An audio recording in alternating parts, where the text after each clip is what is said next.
घनघोर बरसात में सुजीत अपनी पुरानी बैलगाड़ी लेकर मेले से लौट रहा था।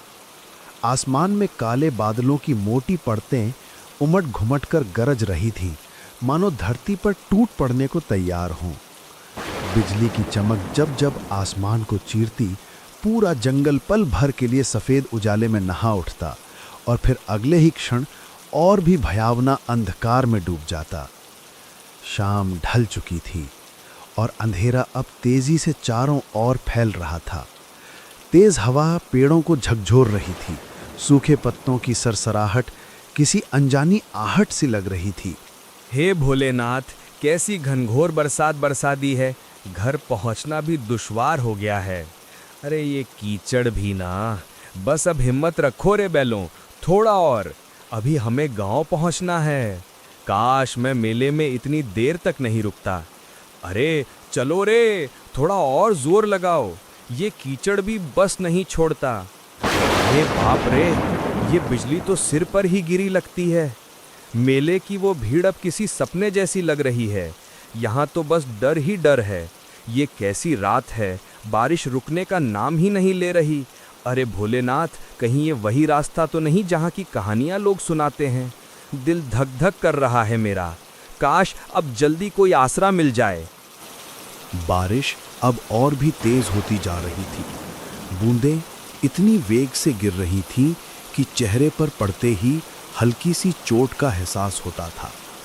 आसमान में बिजली बार बार चमक रही थी और बादलों की गड़गड़ाहट से धरती जैसे कांप उठती थी। चारों ओर सन्नाटा पसरा हुआ था। ना कोई इंसान, ना कोई आवाज, बस बारिश की लगातार ध्वनि और दूर कहीं से आती जंगली जानवरों की डरावनी आवाजें। सुजीत का दिल जोर जोर से धड़कने लगा। उसने इस रास्ते के बारे में कई डरावनी कहानियां सुनी थीं। तभी अचानक उसे दूर कहीं से मंदिर की घंटी की आवाज सुनाई दी। अजीब बात ये थी कि वो आवाज बारिश के शोर के बीच भी साफ और गूंजती हुई सुनाई दे रही थी। सुजीत ने ध्यान से सुना। हाँ, ये निश्चित ही किसी मंदिर की घंटी थी। अरे ये आवाज, ये तो मंदिर की घंटी जैसी लग रही है। हाँ बिल्कुल, पर इतनी तेज बारिश में कौन बजा रहा होगा इसे? सुजीत ने बैलों को उस आवाज की दिशा में मोड़ दिया। कुछ दूरी तय करने के बाद उसे घने पेड़ों के बीच एक बहुत ही पुराना शिव मंदिर दिखाई दिया। मंदिर पत्थरों से बना था और देखने में काफी जर्जर व प्राचीन लग रहा था। पर अजीब बात यह थी कि उसके भीतर से हल्की सी रोशनी झिलमिला रही थी।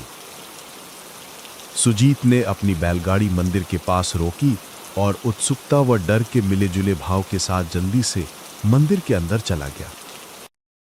मंदिर बाहर से जितना पुराना लग रहा था, अंदर उतना ही स्वच्छ और शांत था। शिवलिंग के सामने अगरबत्तियां जल रही थीं और चारों ओर दूध और चंदन की हल्की सी खुशबू फैली हुई थी। ऐसा लग रहा था जैसे किसी ने अभी अभी पूजा की हो, मगर वहां कोई दिखाई नहीं दे रहा था। कोई है यहाँ? कृपया बाहर आइए, मैं रास्ता भटक गया हूँ। बारिश बहुत तेज हो रही है। रास्ता कीचड़ में डूब गया है। बैल भी थक गए हैं। अगर थोड़ी देर यहीं रुक जाऊं तो कोई आपत्ति तो नहीं? अजीब है, मंदिर में रोशनी जल रही है, अगरबत्तियां भी सुलगी हैं, फिर कोई दिख क्यों नहीं रहा? कुछ देर बाद मंदिर के पिछले वाले कमरे से एक वृद्धा साधु प्रकट हुए, जिन्होंने गेरुए वस्त्र धारण कर रखे थे। उनकी आंखों में गहरी शांति थी, पर चेहरे पर किसी गहरी चिंता की छाया साफ झलक रही थी। कौन हो तुम बेटा? इस तूफानी रात में यहाँ कैसे आ पहुँचे?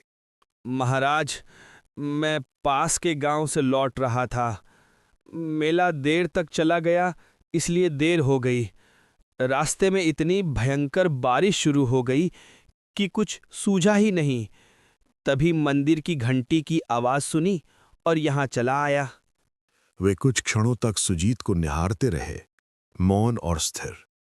फिर धीरे धीरे शांत स्वर में बोले, इस समय जंगल में रुकना उचित नहीं है। ये जगह दिन में भले शांत लगे, पर रात में इसका रूप बदल जाता है। हर आवाज का यहाँ कोई ना कोई अर्थ होता है और हर सन्नाटे में कोई छिपा हुआ स्वर। बेटा, अगर तुमने बाहर की घंटी सुनी है तो जान लो, वो हर किसी को नहीं बुलाती। मगर महाराज, आप कह रहे हैं कि वो घंटी हर किसी को नहीं बुलाती, इसका क्या मतलब है? साधु ने एक गहरी सांस ली। उनकी आंखों की शांति अब गंभीरता में बदल गई। कुछ पल तक वे मौन रहकर सुजीत को ध्यान से देखते रहे, मानो उसके भीतर कुछ खोज रहे हों। फिर धीरे से बोले, बेटा, आज की रात यहीं मंदिर में रुक जाना। बाहर तूफान अभी थमने वाला नहीं है। मगर मेरी बात ध्यान से सुन। आधी रात के बाद अगर कोई आवाज सुनाई दे, चाहे कोई पुकारे, रोए या तुम्हारा नाम ले, किसी भी हालत में इस मंदिर की सीमा के बाहर मत जाना। याद रखना, हर आवाज इंसान की नहीं होती। सुजीत को साधु की बात कुछ अजीब जरूर लगी, पर उनके चेहरे पर झलकती गंभीरता देखकर साफ महसूस हो रहा था कि वे मजाक नहीं कर रहे थे। जी महाराज, मैं आपकी बात का ध्यान रखूंगा। चाहे कैसी भी आवाज क्यों न सुनाई दे, मैं मंदिर के बाहर कदम नहीं रखूंगा। उसने मन ही मन सोचा कि शायद रात में यहां जंगली जानवर आ जाते होंगे, इसलिए साधु महाराज उसे डराकर सावधान करना चाह रहे हैं। साधु ने उसे पास के एक कोने में बैठने के लिए कहा। फिर वे अंदर चले गए और थोड़ी देर में एक थाली में कुछ ताजे फल लेकर लौटे। लो बेटा, ये कुछ ताजे फल खा लो। रास्ता लंबा था, शरीर को आराम और भोजन दोनों की जरूरत है। बाहर तूफान है, इसलिए आज यहीं ठहर जाओ। भगवान शिव की शरण में हो, चिंता मत करो, सब ठीक रहेगा। सुजीत ने शांति से फल खाए और पानी पिया। साधु महाराज ने उसे एक पुरानी चटाई और कंबल दिया ताकि वो आराम कर सके। सुजीत ने श्रद्धा से भगवान शिव को प्रणाम किया और मंदिर के कोने में जाकर लेट गया। थकान के मारे उसकी आंखें धीरे धीरे बंद होने लगी। बाहर रात अब और गहरी हो चली थी। बारिश अब भी जोरों पर की और हवाएं मंदिर की दीवारों से टकराकर सनसनाती हुई गुजर रही थी। सुजीत नींद में जाने ही वाला था कि अचानक उसे एक अजीब सी आवाज सुनाई दी। पहले तो वो बहुत धीमी थी, पर कुछ ही पलों में वो आवाज धीरे धीरे तेज होती चली गई। सुजीत बेटा, बाहर आ जा। देख, मैं यहाँ हूँ। डर मत, मैं तेरी माँ हूँ। तू इतनी देर से लौटा नहीं, मैं तुझे ढूंढती ढूंढती यहाँ तक आ गई। बेटा, बस एक बार बाहर आ जा। देख, तेरी माँ तुझे बुला रही है। मेरे पास आ जा सुजीत। तू मुझे पहचानता है ना? मेरी आवाज़ सुन बेटा, मैं तुझसे मिलने आई हूँ। सुजीत, मेरी बात सुनो बेटा, मैं बड़ी मुसीबत में हूँ। कोई मुझे यहाँ से ले जाओ, वरना मैं बच नहीं पाऊंगी। तू तो मेरा साहसी बेटा है ना? बस एक बार बाहर आ जा, मुझे तेरी ज़रूरत है।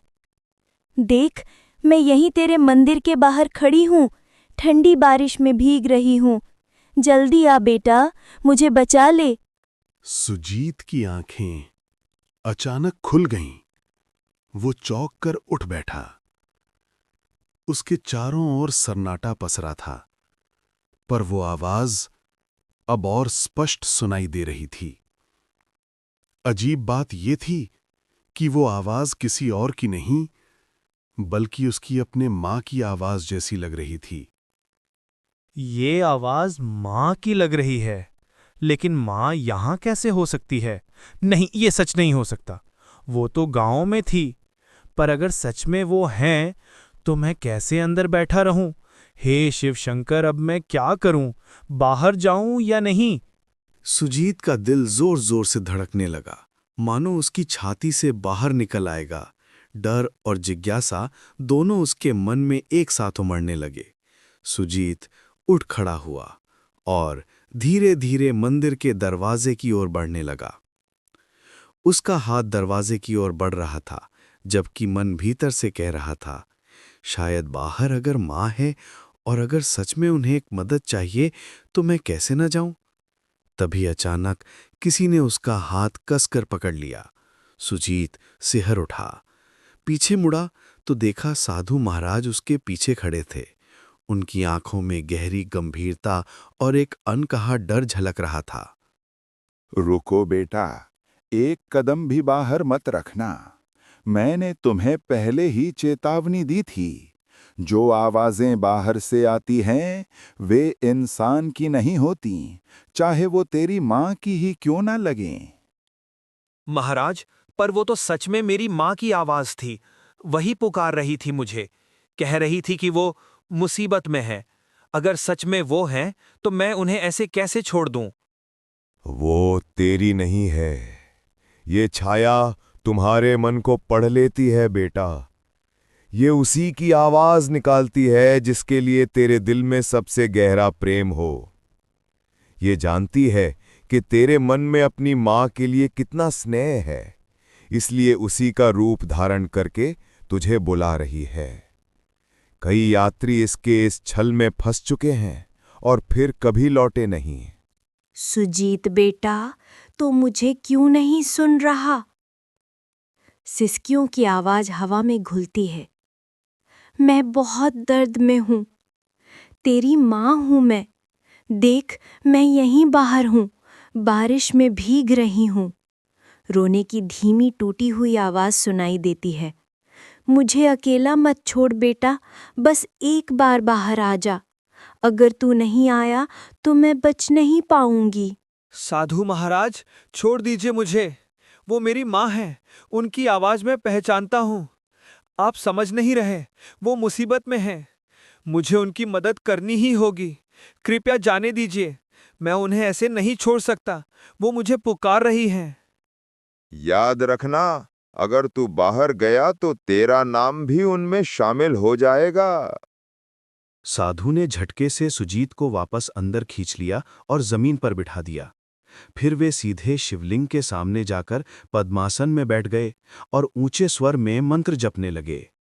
ओम नमः शिवाय, ओम त्र्यंबकम यजामहे सुगंधिम पुष्टिवर्धनम, ओम नमः काल भैरवाय, ओम हूजु सहरुद्राय नमः, हर हर महादेव, रक्षामि रक्षामि महाकाल देव। पंडित, तुम कितना भी मंत्र जप कर लो, मुझे नहीं रोक पाओगे। मैं फिर आऊंगी, बार बार आऊंगी। जब जब कोई इस मंदिर में कदम रखेगा, मैं उसे पुकारूंगी। तुम मुझे बांध नहीं सकते। मेरी छाया हर दिशा में फैली है, हर हवा में मेरा नाम गूंजता है। ओम नमः शिवाय। उनके मंत्रों की गूंज पूरे मंदिर में फैल रही। ओम नमः काल भैरवाय। धीरे धीरे बाहर की आवाज बढ़ने लगी, हर हर, मगर पूरी तरह से थमी नहीं। रक्षामि रक्षामि। साधु ने मंत्र जाप जारी रखा। उनके माथे पर पसीने की बूंदें चमकने लगी थीं और पूरा मंदिर एक अजीब रहस्यमयी ऊर्जा से भर गया। सुजीत डर के मारे कांप रहा था। उसका दिल तेजी से धड़क रहा था। अब डर मत करना बेटा, वो शक्ति अब लौट गई है। इस मंदिर की रक्षा स्वयं भोलेनाथ करते हैं। तुम अब निश्चिंत होकर सो जाओ, मैं यहीं बैठा रहूंगा। कुछ देर बाद बाहर की सारी आवाजें एकदम थम गई। अब बस बारिश की लगातार गिरती बूंदों की आवाज रह गई थी। सुजीत कांपते हुए वापस अपनी चटाई पर लेट गया, मगर उसकी आंखों में नींद कहाँ थी। वो पूरी रात जागता रहा। जब सुबह की पहली किरण मंदिर के अंदर पहुंची तो सुजीत धीरे धीरे उठा और बाहर निकल आया। बारिश अब थम चुकी थी, लेकिन मंदिर के चारों ओर जमीन पर अजीब से पैरों के निशान बने हुए थे, जैसे कोई अनजानी चीज रात भर मंदिर के इर्द गिर्द घूमती रही हो। तभी साधु महाराज अपनी कुटिया से बाहर आए। उन्होंने चारों ओर देखा और गहरी सांस ली, मानो किसी लंबे संघर्ष के बाद राहत मिली हो। देख रहे हो बेटा, ये निशान, ये उसी छाया के हैं जो पूरी रात मंदिर के चारों ओर मंडराती रही। वो कोशिश कर रही थी कि तुम्हें बाहर खींच ले जाए, तुम्हारे मन के प्रेम का इस्तेमाल करके तुम्हें अपने जाल में फंसाए। पर भगवान शिव की कृपा से वो इस मंदिर की सीमा पार नहीं कर सकी। ये रेखाएं उसकी असफलता की निशानी है। वो अब भी मुक्ति नहीं पा सकी, इसलिए हर तूफानी रात में लौटती है किसी नए मन को बहकाने। महाराज, ये छाया आखिर कौन है? क्यों हर रात यहाँ आती है और क्यों मुझे अपनी माँ की आवाज में बुला रही थी? इसका क्या रहस्य है? इसकी पिछली कहानी क्या है? बेटा, ये छाया कोई साधारण आत्मा नहीं है। कभी ये भी एक इंसान थी, एक औरत जो अपने पति की मौत के बाद पागलपन की हद तक टूट गई थी। कहा जाता है कि वो अपने दुख में इतनी डूब गई कि उसे जीते जी शांति नहीं मिली। एक तूफानी रात में उसने इसी जंगल में अपनी जान दे दी। तभी से उसकी आत्मा इस जगह से बंध गई। वो अब भी अपने अकेलेपन और दर्द से मुक्त नहीं हो पाई है। वो अपने दर्द में सबको शामिल कर लेना चाहती है। वो जानती है कि इंसान का सबसे बड़ा प्रेम किससे होता है? अपनेपन से, अपनी माँ से, अपने बच्चों से। इसीलिए वो उसी आवाज में पुकारती है ताकि जो सुन ले वो खुद को रोक ना सके। कई यात्री उस केस छलावे में फंस चुके हैं और फिर कभी लौटे नहीं। वही सब उसकी छाया में समा गए, उसी के दुख का हिस्सा बन गए। बेटा, अगर मैं तुम्हें रोका ना होता तो सुबह तक यहां तुम्हारे पैरों के भी निशान नहीं मिलते और तुम्हारे बैल वहीं के वहीं खड़े रह जाते। सुजीत के रोंगटे खड़े हो गए। सुजीत ने कांपते हाथों से साधु के चरण छुए। साधु महाराज, अगर आप मुझे नहीं रोकते तो पता नहीं मेरा क्या होता। साधु महाराज, आपने मेरी जान बचाई है। अगर आप ना होते तो आज मैं जिंदा नहीं होता। मैं आपका आजीवन ऋणी रहूंगा, इसे मैं कभी नहीं भूलूंगा। बेटा, मुझे नहीं, भगवान शिव को कहना। उन्हीं की कृपा से तुम आज सुरक्षित हो। याद रखना, उस छाया से बचने का एक ही उपाय है, श्रद्धा और विश्वास। ये दोनों कभी मत भूलना। सुजीत ने भगवान शंकर की मूर्ति के पास जाकर श्रद्धा से प्रणाम किया। फिर वो बाहर आकर अपनी बैलगाड़ी के पास पहुंचा। दोनों बैल सुरक्षित खड़े थे, जैसे रात की भयानक घटनाओं से अनजान हों। उसने बैलगाड़ी तैयार की, साधु महाराज को अंतिम प्रणाम किया और वहां से रवाना हो गया। रास्ते भर उसका मन उसी रात की घटनाओं में उलझा रहा। वो आवाज कितनी सच्ची, कितनी जीवंत लग रही थी। उसे एहसास हो रहा था कि अगर साधु महाराज ना होते तो शायद आज वो जिंदा ना होता। सुबह की सुनहरी धूप अब पेड़ों की पत्तियों पर चमक रही थी। दोपहर तक सुजीत अपने गांव पहुंच गया। घर पहुंचते ही उसकी नजर अपनी मां पर पड़ी। वो आंगन में बैठी अपने छोटे बेटे से हंसते हुए बातें कर रही थी। मां को कुछ नहीं हुआ था, वो बिल्कुल सुरक्षित थी। अरे, ये क्या हाल बना रखा है तूने सुजीत? कांप क्यों रहा है बेटा? कहीं रास्ते में कुछ हुआ क्या? बोल ना पगले, तू ठीक तो है ना? माँ, मैं बहुत डर गया था। रात भर तुम्हारी आवाज सुनाई देती रही, इतनी सच्ची, इतनी करीब, जैसे तुम मुझे बुला रही हो। मैंने सोचा तुम किसी मुसीबत में हो।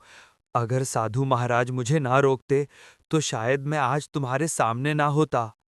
सुजीत ने अपनी मां को रात की सारी घटना बताई। उसकी बात सुनकर मां की आंखों में डर और हैरानी दोनों झलकने लगे। धीरे धीरे ये खबर पूरे गांव में फैल गई। सबको मालूम हो गया कि उस जंगल में रात के समय कुछ अनहोनी घटती है।